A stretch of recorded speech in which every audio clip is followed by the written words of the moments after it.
नमस्कार, आप देख रहे हैं SPCN न्यूज और आपके साथ मैं हूं वैशाली व्यास। आइए बुलेटिन की शुरुआत करते हैं इस वक्त की अहम खबरों के साथ। मंदसौर नगर पालिका शुरू करने जा रही है 2 अनूठी पहल। स्वच्छता सर्वेक्षण 2021 में अच्छा स्थान बनाने के लिए कसी कमर। पहल से शहर की सफाई व्यवस्था होगी और बेहतर।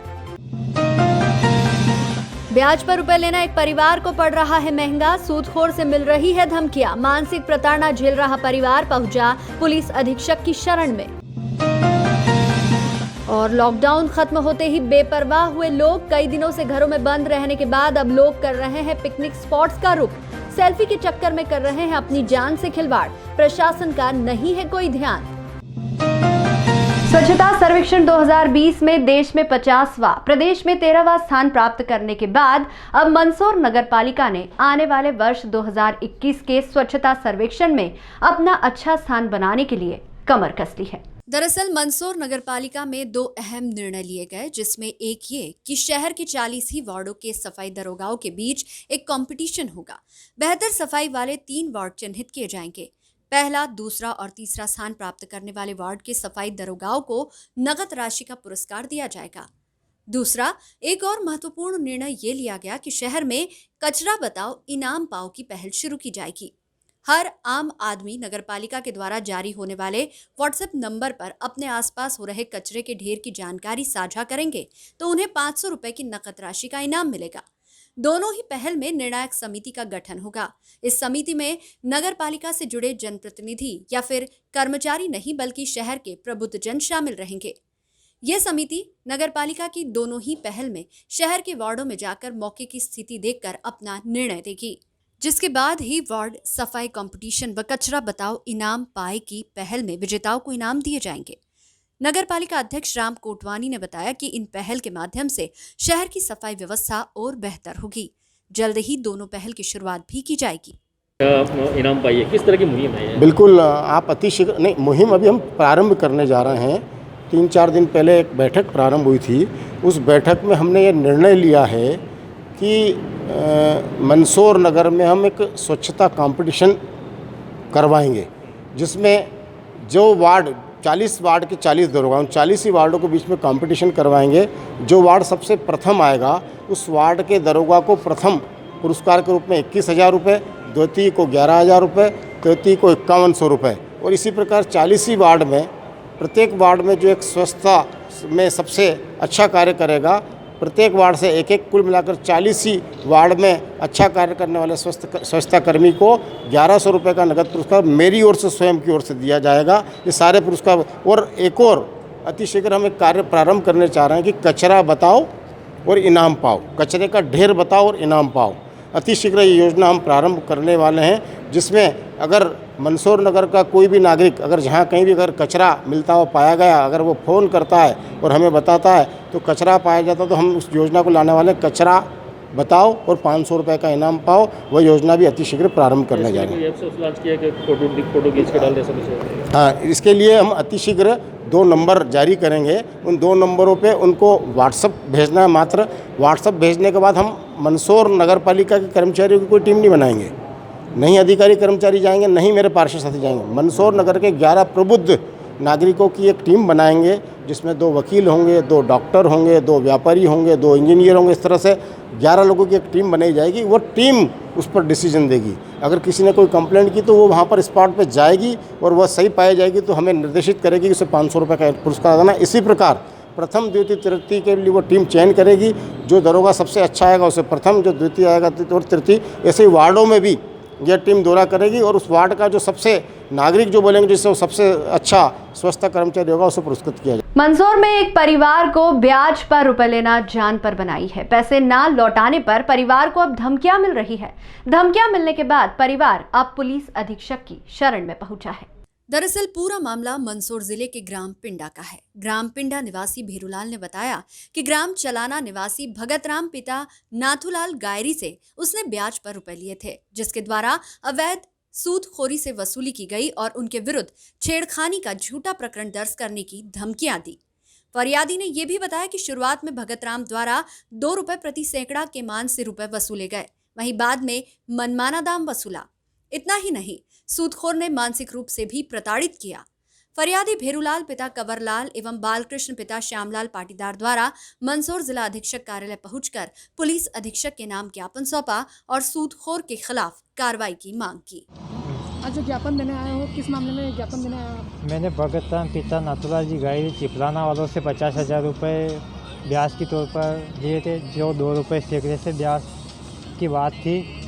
उसके बाद मैं लौटाने में असमर्थ था तो एक पामेश नोट एक्स्ट्रा लिखवा लिया उसने, और उसके बाद 25 रुपये सैकड़े से पैसे जोड़े और मेरे भतीजा जो नाबालिग है उनके साइन करवा लिए। वो उसको अब धमकियाँ दे रहा है कि अगर तूने पैसे नहीं दिया तो तुझे उठा के ले जाऊँगा, उसके बाद जब तक पैसे नहीं देगा इतने नहीं छोड़ूंगा।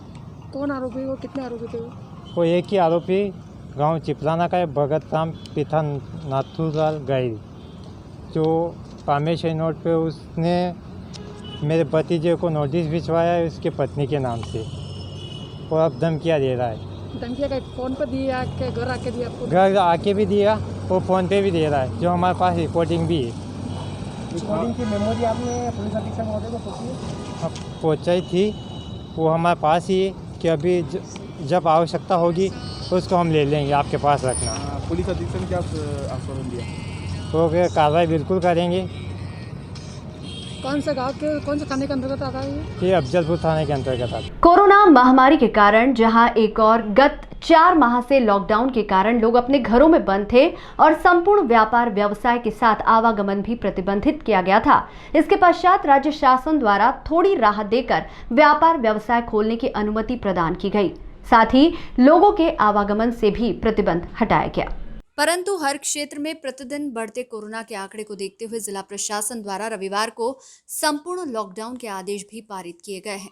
ऐसे में लोग जहां लॉकडाउन के पालन में अपनी दुकान संस्थान बंद रखकर जिला प्रशासन का सहयोग कर रहे हैं, वहीं दूसरी ओर काफी दिनों से घरों में बंद रहने के बाद अब लोग पिकनिक स्पॉट पर जाने से अपने आप को रोक नहीं पा रहे हैं। इन दिनों नीमच सहित अंचल के कई क्षेत्रों में प्रकृति की अनुपम भेंट को निहारने के लिए रविवार को लॉकडाउन के दौरान लोग बड़ी संख्या में पहुंच रहे हैं। नीमच जिले के मनासा तहसील के अंतर्गत आने वाले ग्राम कंजाड़ा चौकड़ी के समीप स्थित झरनेश्वर महादेव भाड़ा दोह में बड़ी संख्या में लोग पिकनिक मनाने पहुंच रहे हैं।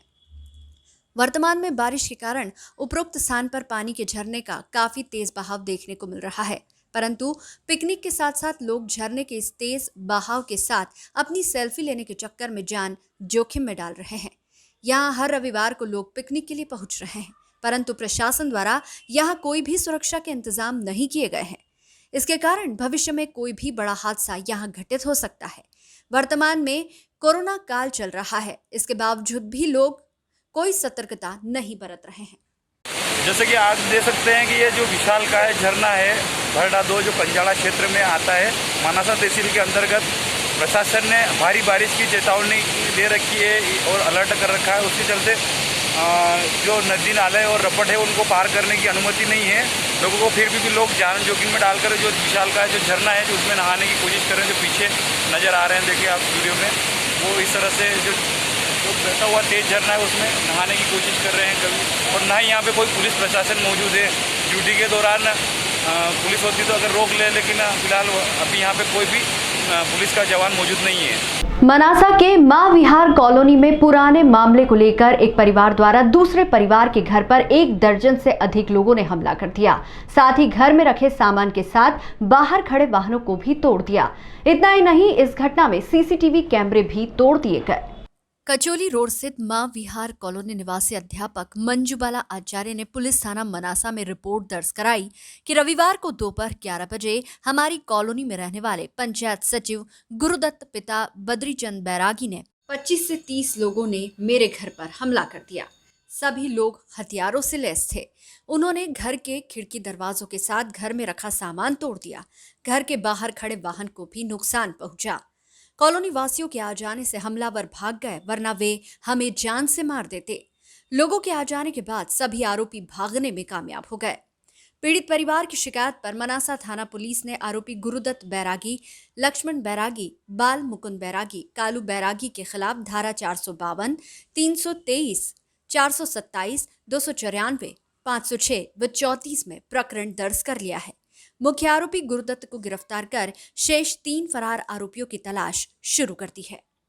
आए दिन तो हम सबको धमकी देता है और बच्चों को भी मारने की धमकी देता है।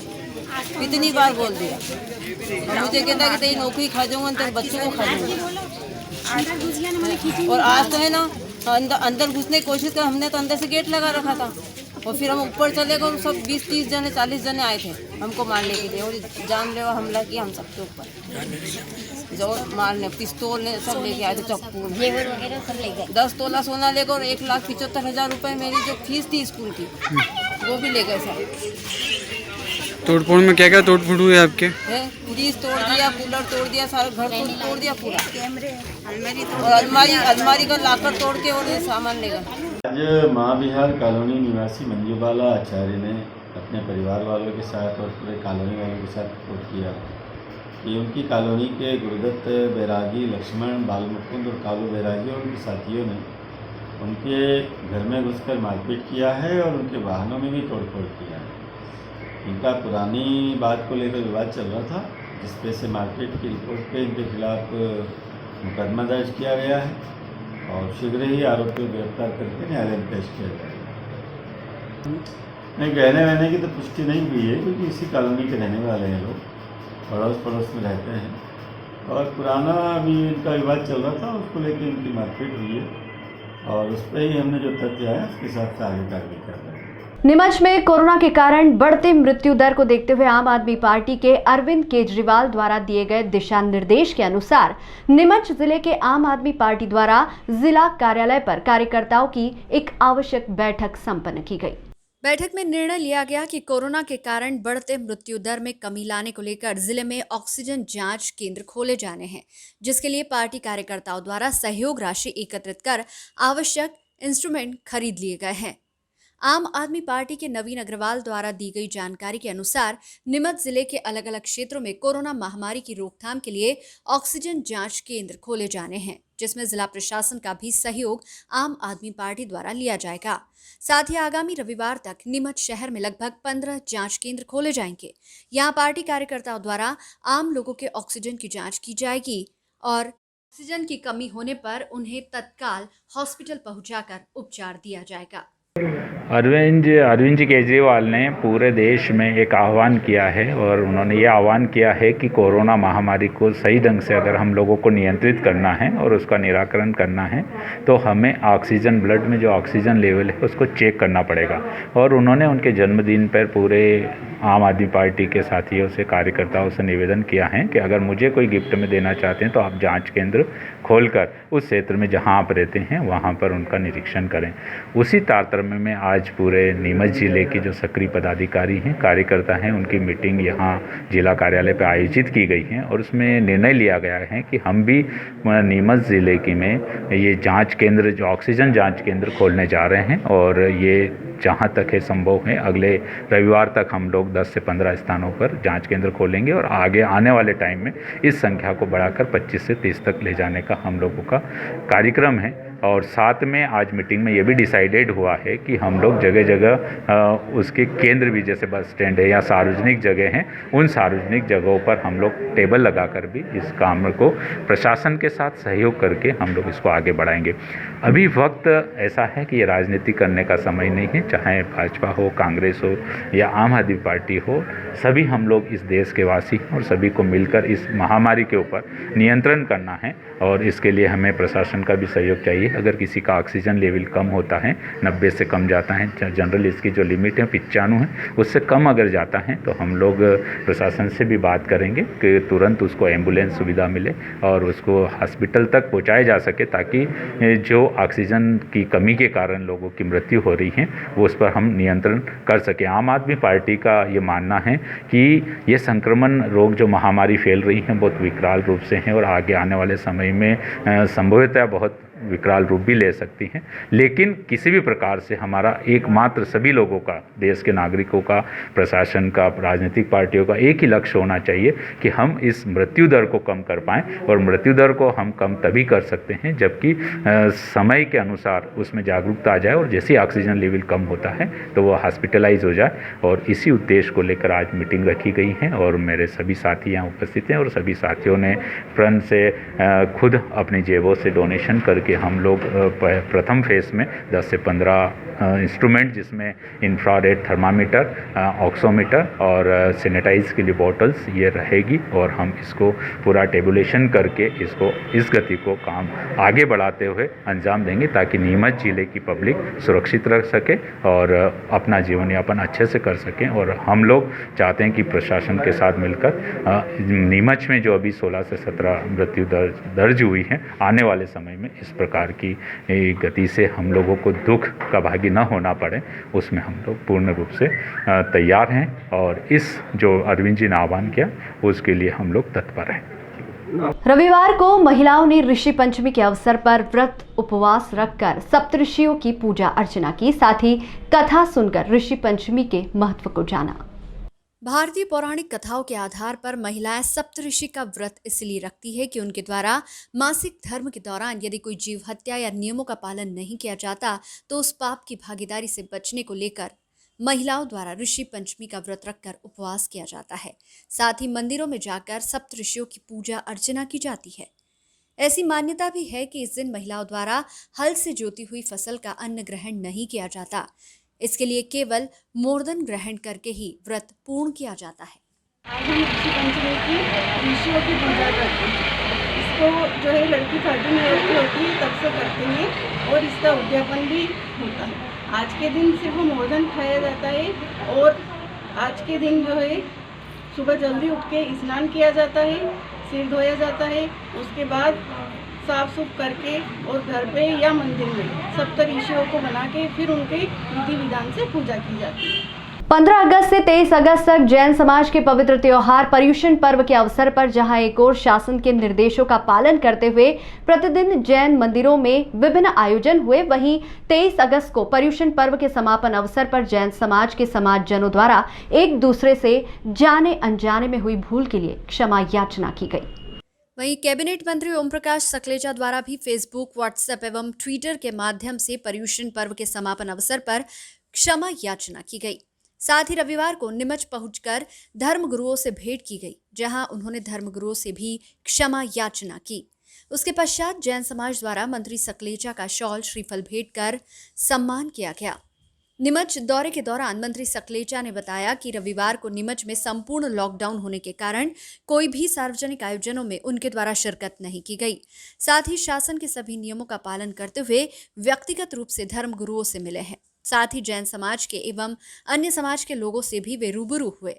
मंत्री सकलेचा ने कहा कि क्षमा विरस्य भूषणम, स्वार्थ में परमार्थ में कुछ त्रुटियां जो हो गई हो, वाणी की मधुरता कहीं अज्ञानता में खो गई हो, जानकर अनजाने में या मन किसी का दुख गया हो, कर्म से, मन से, वचन से गर किसी का दुख गया हो, पर्युषण के पर्व पर नीच गलतियां स्वीकारते हैं, हृदय की गहराइयों से क्षमा आपसे मांगते हैं। पर्युषण महापर्व के पावन अवसर पर आपके प्रति हुए ज्ञात अज्ञात अविनय हेतु सहृदय से क्षमा याचना करते हैं। परिवार और जैन धर्म का साल का सबसे बड़ा पर्व कल था। उसके बाद प्रतिक्रमण के बाद सालों से प्रक्रिया आ रही है कि साल भर में कहने सुनने में मन वचन काया से किसी को कष्ट पहुंचा हो तो उसकी माफ़ी मांग के, और माफ़ी मांगने वाला और माफ़ी देने वाला उससे भी बड़ा होता है। उसको धर्म को ध्यान में रखते हुए सभी समाज से मैंने कल भी अपने व्हाट्सएप फेसबुक पे भी चलाया। आज गुरुदेव के दर्शन करने आए थे, समाज के लोगों ने सम्मान करा, वो अलग बात है, लेकिन गुरुदेव के दर्शन महत्वपूर्ण थे। हाँ जी, वैसे आज के नियमित निरीक्षण के दौरान और कहाँ आपका दौरा हुआ? नहीं, आज अभी पहले पाटीदार समाज भी आया था, कुछ और समाज के लोग मिलेंगे, अलग अलग समाज के लोगों से बात करना। आज चूँकि लॉकडाउन है नीमच जिला, इसलिए निवास में या किसी के घर में ही जाकर मिलने का कार्यक्रम है। बाहर सार्वजनिक कोई कार्यक्रम, कोई निरीक्षण, कोई वस्तु नहीं है। धन्यवाद। नीमच के ग्राम हरनावदा में 1,12,74,000 के विकास कार्यों का भूमि पूजन सांसद सुधीर गुप्ता, विधायक दिलीप सिंह परिहार व अनेक भाजपा नेताओं की उपस्थिति में रिमझिम फुहारों के बीच संपन्न हुआ। कार्यक्रम में आए हुए अतिथियों का साफा बांध एवं पुष्पमाला पहनाकर सरपंच प्रतिनिधि सुरेंद्र सिंह जाट द्वारा स्वागत किया गया। इस अवसर पर सांसद सुधीर गुप्ता ने अपने उद्बोधन में कहा कि विकास एक सतत प्रक्रिया है जो निरंतर चलती रहती है। भाजपा सरकार में शहर नहीं अपितु गांव के विकास में भी अपनी महती भूमिका निभाई है। केंद्र और राज्य सरकार जन कल्याणकारी योजनाओं से लोगों का कल्याण कर रही है। विधायक दिलीप सिंह परिहार ने संबोधित करते हुए कहा कि पहले कमलनाथ की सरकार बनने का कारण राहुल गांधी द्वारा किसानों के 2 लाख के कर्ज माफ करने, स्व सहायता समूह के ऋण माफ करने, बिजली का बिल आधा करने जैसे कई झूठे वादे करने के कारण बनी थी, जिसे वह पूरे करने में नाकामयाब रहे। उनके वादे को याद दिलाने के लिए कभी कांग्रेस के कद्दावर नेता रहे ज्योतिरादित्य सिंधिया द्वारा किए वादे पूरे करने की सीख दी। मुख्यमंत्री ने वादा किया था किसानों को पानी, बिजली व सड़क की किसी प्रकार की कोई कमी नहीं आने दूंगा, जिसे निभाया जा रहा है। इस अवसर पर भाजपा जिला महामंत्री वीरेंद्र पाटीदार, दक्षिण मंडल अध्यक्ष मधु राजौरा, जिला कार्यालय मंत्री आदित्य मालू, पूर्व मंडल अध्यक्ष अशोक जोशी, दक्षिण मंडल उपाध्यक्ष किशोरदास बैरागी, राजू मुकाती, पूर्व मंडल अध्यक्ष धन सिंह कैथवास, पुखराज जाट, रजनी शर्मा आदि सहित बड़ी संख्या में भाजपा कार्यकर्ता व ग्रामीण जन उपस्थित रहे। कार्यक्रम का संचालन मंडल अध्यक्ष मधु राजौरा एवं आभार किशोरदास बैरागी द्वारा माना गया। आज सुबह से ही कार्यक्रम चल रहे थे। इंद्र देवता भी सब कार्यक्रमों का स्वागत कर रहे थे। चल्दू में आज हमने गौशाला का शुभारंभ किया और उसके बाद में जैन समाज का याचना पर्व में गए और खमत कामना के बाद में हरनावदा पहुँचे। और जो हरनावदा के सरपंच साहब भाई सुरेश जी हमारे युवा हैं, उनकी माता जी, मैं बधाई दूंगा आसपास के क्षेत्र वालों को कि यहाँ 2 गौशालाओं का सुझाव प्रस्ताव पास हुआ है और आज भूमि पूजन किया है। हम सब लोग जानते हैं गौ माता हिंदू को दूध पिलाती है, मुसलमान को दूध पिलाती है, बच्चे को दूध पिलाती है, वृद्ध को दूध पिलाती है। उन गौ माताओं की चरणों की भूमि दिग्विजय सिंह जी ने 10% थी वो पट्टेबाज से ख़त्म कर दी। आज 3% भूमि बची है और हम गौ माता के संरक्षण के लिए गौशालाएँ निर्माण कर रहे हैं। मैं यहाँ आज इसके भूमि पूजन, सुदूर सड़क के भूमि पूजन एवं अन्य लोकार्पण के अवसर पर सबको बधाई देता हूँ, शुभकामनाएँ देता हूँ। विकास की पाती हमारे देश के प्रधानमंत्री नरेंद्र मोदी जी बढ़ा रहे हैं। मध्य प्रदेश के मुख्यमंत्री शिवराज सिंह चौहान कोरोना के समय में भी लगातार विकास की सौगातें दे रहे हैं। उनने युवाओं को, मैं आज धन्यवाद दूंगा मुख्यमंत्री जी को कि उनने युवाओं को नौकरी में मध्य प्रदेश के निवासियों को प्राथमिकता दी। उसके लिए बहुत बधाई देता हूँ, शुभकामनाएँ देता हूँ। और इस अवसर पर कि आओ हम सब लोग मिलकर वापस भगवान कृष्ण और राम के देश में गोपालन करें। और सब समाज के लोगों से भी अपील करूँगा कि चरागाह को भूमि पर को मुक्त रखते हुए गो पालन के लिए, गौ संरक्षण के लिए गौशालाओं में सहयोग प्रदान करें। बहुत बधाई, शुभकामनाएं। हरनावदा गांव आकर मन में बड़ी प्रसन्नता हुई है। इस गांव में 2 गौशालाएं, सुदूर सड़क और विकास के बहुत सारे तोहफे मिले। मेरे मन के संकल्प में भी दृढ़ता आई कि अगर सरपंच और विधायक ऐसे सक्रिय हों तो निश्चित रूप से ये एक संयुक्त भूमिकाएं रहती है। गांव में अच्छा प्राकृतिक माहौल है। गांव के लोगों ने 20 बीघा से अधिक भूमि को गौ करने के लिए 20 हेक्टेयर से अधिक भूमि को और संरक्षित करके रखा है। और इतनी बड़ी भूमि में गौशालाएं प्रारंभ होगी तो निश्चित रूप से गायों के लिए भी चारे के प्रबंधन में भी एक सहयोगी भूमिका होगी। मेरी ओर से बहुत बहुत शुभकामनाएं हैं कि गांव विकास के कदम में आगे बढ़ रहा है। और एक चीज़ और मैं चाहूँगा कि आत्मनिर्भर भारत बनने में भी ये गांव प्रेरणा बने और कुछ बच्चे और उद्यमी होकर और अपने यहाँ छोटे उद्योग प्रारंभ करने का जो मोदी जी का संकल्प है वो इस गांव में प्रारंभ करेंगे तो निश्चित रूप से हम आगे बढ़ते हुए इस दौर में इस गांव को आगे की ओर ले जा पाएंगे। मल्हारगढ़ तहसील के गांव भैंसाखेड़ा में विगत 22 अगस्त की सुबह से युवक प्रहलाद पिता खेमा बंजारा लापता हुआ। तलाश करने पर गांव के ही पास एक कुएं के समीप युवक के कपड़े देखे गए। इसके बाद शंका जताई गई कि युवक कुएं के अंदर गिर गया है। इस सूचना के बाद पुलिस व प्रशासन की टीम मौके पर पहुंची और ग्रामीणों की मदद से कुएं में मोटर पंप लगाकर पानी खाली कर युवक की तलाश शुरू की, लेकिन घंटों मशक्कत के बाद भी युवक नहीं मिला। रविवार सुबह लापता युवक का शव रेतम नदी में देखा गया। सूचना के बाद मल्हारगढ़ एसडीओपी अभिषेक तिवारी, मल्हारगढ़ थाना प्रभारी कमलेश सिंगार मौके पर पहुंचे और नदी में तैरते शव को बाहर निकाला। ग्रामीणों ने युवक की शिनाख्त लापता युवक प्रहलाद पिता खेमा बंजारा के रूप में की। मल्हारगढ़ पुलिस ने पंचनामा तैयार कर शव का पोस्टमार्टम करवाया। मर्ग कायम कर शव को परिजनों के सुपुर्द कर दिया। मामले की विवेचना शुरू कर दी गई है। शनिवार शाम से शुरू हुई बारिश का दौर रात भर चलता रहा। जिले में करीब 67.3 मिलीमीटर बारिश हुई, जबकि नीमच में 90 मिलीमीटर बारिश होने से शहर के 3 बड़े बड़े नालों में पानी आने के साथ तेज बहाव देखने को मिल रहा है। नालों की सफाई नहीं होने के कारण जमी जलकुंभी कई जगह फंस चुकी है। एकता कॉलोनी में तो पुलिया के पास से नगरपालिका ने जलकुंभी हटा दी, लेकिन मूलचंद मार्ग, बस स्टैंड, छोटी रपट और नीमच सिटी पुलिया के पास बड़ी मात्रा में जलकुंभी जमा है, जो हादसों का कारण बन सकती है, जिसमें बस स्टैंड, माधवपुरी, बालाजी के रास्ते जा रही पाइपलाइन ढहने का भी खतरा है। तो नीमच सिटी पुलिया के पास निकल रही पाइपलाइन पर भी जलकुंभी का दबाव होने से क्षतिग्रस्त होने की संभावना है। मध्य प्रदेश में कोरोना के बढ़ते मामलों को देखते हुए रविवार को पूरे प्रदेश में टोटल लॉकडाउन किया गया है। किल कोरोना अभियान के तहत ये किया जा रहा है। शहर के सभी कोरोना प्रभावित इलाकों के बाजार, दुकानें और परिवहन पूरी तरह बंद है। इस दौरान सभी से घरों में रहने की अपील की गई है। इमरजेंसी को छोड़कर किसी को भी बाहर निकलने की अनुमति नहीं है। अब नीमच जिले में हर गली, मोहल्ले या कॉलोनी में कोरोना पॉजिटिव प्रकरण सामने आने लगे हैं, जिसको लेकर प्रशासन पूरी तरह अलर्ट है और लोगों को जागरूक भी किया जा रहा है। इसी के साथ रविवार को लॉकडाउन के चलते शहर के सभी चौराहों पर पुलिस के जवान तैनात रहे और हर आने जाने वाले शख्स से गहनता से पूछताछ की गई। इस बुलेटिन में फिलहाल इतना ही। लगातार न्यूज अपडेट्स के लिए देखते रहिए SBCN न्यूज।